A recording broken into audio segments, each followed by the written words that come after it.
Hello everyone and welcome to my channel, Sonia C Styles. Today's video will be on preparing your Thanksgiving dressing. Thanksgiving is a couple of weeks away.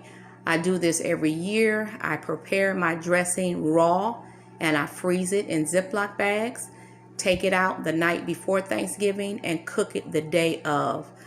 This saves so much time. So you won't have to be in the kitchen all day preparing your Thanksgiving meal, sides, desserts. By that time, you're exhausted. So this is the beginning process. These are fresh turkey wings, and they are in soak right now. I did add a little bit of salt to the water. It does help cleanse the meat. And we will be baking these and using the juice from the turkey wings for our broth. So I will be back with another video. Okay, the meat is prepared to go into the oven to bake. We used red and green bell peppers, green onions, celery, and onions, white onions. Also, we used a stick of unsalted butter, and we did put a little water in the pan. So the water and the seasoning and the butter, that will all make broth. So it looks so good. These are the other seasonings that I used: garlic, herb, roasted garlic herb, obay seasoning, black pepper, onions, and accent. So we're gonna put this in the oven on 400. It's probably gonna bake about 2.5 to 3 hours before it's good and tender. Alrighty. All right, this is what our broth is looking like. See all that seasoning in there.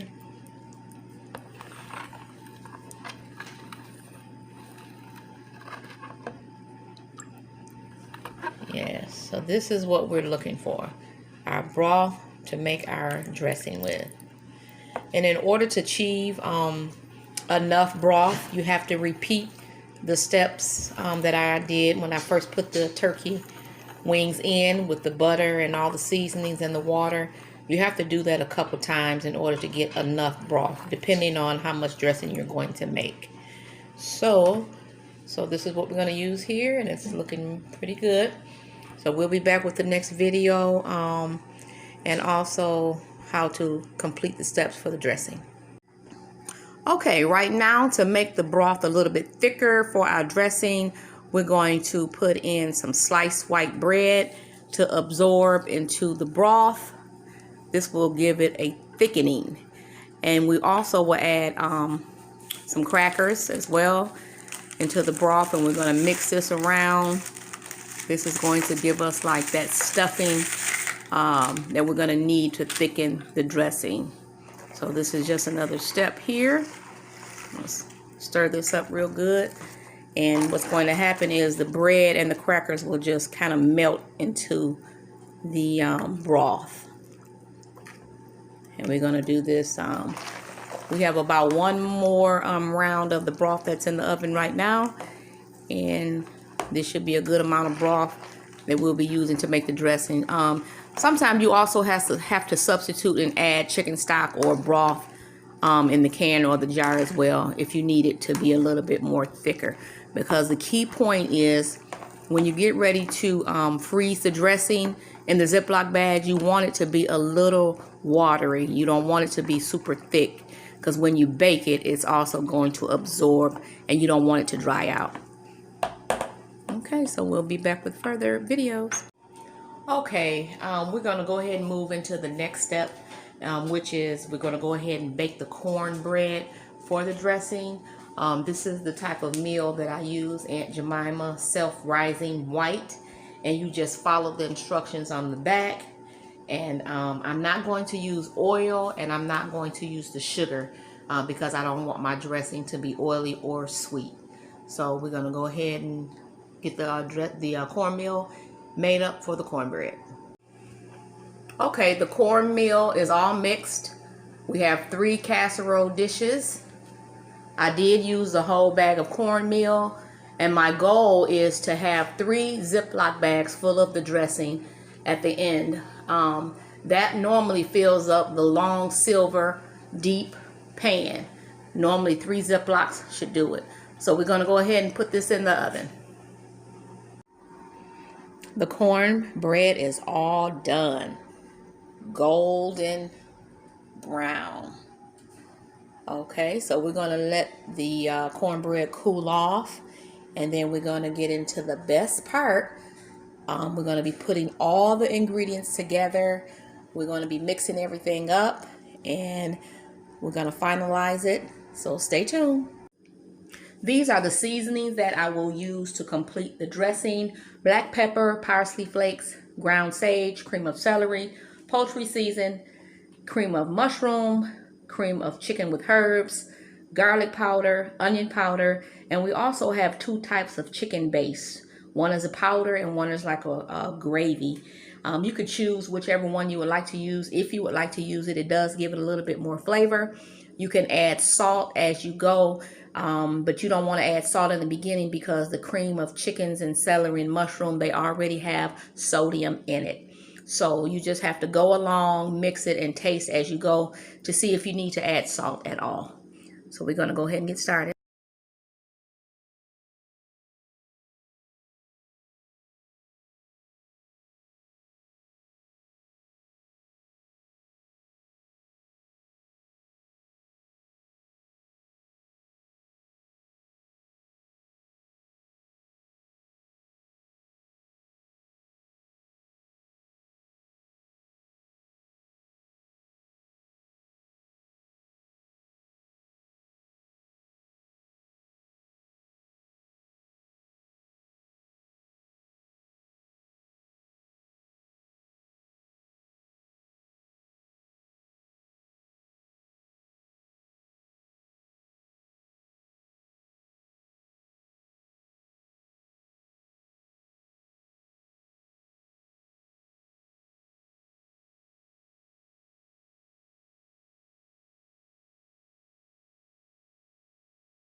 I also added 8 eggs to the dressing. This will make it stick together once you bake it. This is the consistency that you want for your dressing. This is perfect. It's a little loose. You want it to be a little bit juicy when you freeze it, because once you cook it, it will dry out. So this way, your dressing won't be dry. So this is perfect. I can't do this. Okay, this is the perfect consistency that you want for your dressing. You do want it to be a little loose, like a little watery, I would say, because once you bake it, it will dry out. So you don't want to have it, not too watery once you freeze it, because once you unthaw it and then bake it, it will dry out. So this is perfect. Just a little loose, but not too watery and not too dry. So perfect. Okay, we're going to go ahead and put it in the Ziplocs, and we're going to see if we come up with 3-quart Ziplocs. Okay, we're all done with the preparation of the Thanksgiving homemade dressing. We have accomplished 3 Ziploc bags. These are the freezer quart size Ziploc bags. Do not use storage. You would like to use freezer Ziploc bags when putting these in the freezer. Also, a couple of key notes. Don't fill the bag up all the way, because it's going to have a little bit of air in it. And make sure that you securely tighten these Ziplocs, because what will happen over time, if you don't seal these properly, they will open in the freezer and your dressing will be exposed. And you don't want that to happen after you spend all of your precious time making this, and then your dressing is like freezer burnt. So we don't want that to happen. So make sure you seal it really good so that it does not bust open. Also, I'm going to put these in individual like grocery bags, like from Walmart, just to have extra coverage, that the bags will be sealed up properly. Also, when you put them in your freezer, try to put them on the bottom rack or in one of those little compartments like the slide out tray. What you don't want to do is put this on the rack that has the little lines running through, because what happens over time, the Ziploc will fall through at the bottom and it will be stuck to the rack, and you will have to take out the whole rack to unthaw it. Also, it takes about a day to unthaw it, so you want to take it out so everything will unthaw and it will look like this for your cooking purposes on Thanksgiving. Also, this is another key note that I didn't mention. The celery, the green onions, the bell peppers, and the white onions, I had already prepared those and chopped those up prior and put those in the freezer. So that's another step that you could do that will save you time. And trust and believe me, I have been doing this for a couple of years now, and it saves a lot of time. You can go ahead and make this up raw. There's nothing wrong with it. It's not cooked. So it's almost just like you're doing it on Thanksgiving, but you're doing it ahead of time. So this will save a lot of time. Also, the ingredients that I use, all of my seasonings, like my garlic powder, onion powder, and sage, I did not measure. I just, put it in and tasted it as I went. So that would be up to your judgment how everything tastes. Also, I don't use a lot of sage, because the sage makes your dressing turn like green. So I like for mine to have this light color. So try to be light on the sage. Also, in cooking, you do want to put love in your preparation, in all of your cooking. Don't rush, take your time. Make sure that you're doing everything properly, and everything will turn out just right. Also, I would like to give a shout out to my mom, Mrs. Carr. She taught me how to make this dressing, and I thank her for that. Also, I hope that this video is beneficial to those that don't know how to make dressing, that would like to learn how, and also to prepare it ahead of time. This will save a lot of time. Please like, subscribe, and comment to my channel, and I hope you enjoy and have a happy Thanksgiving.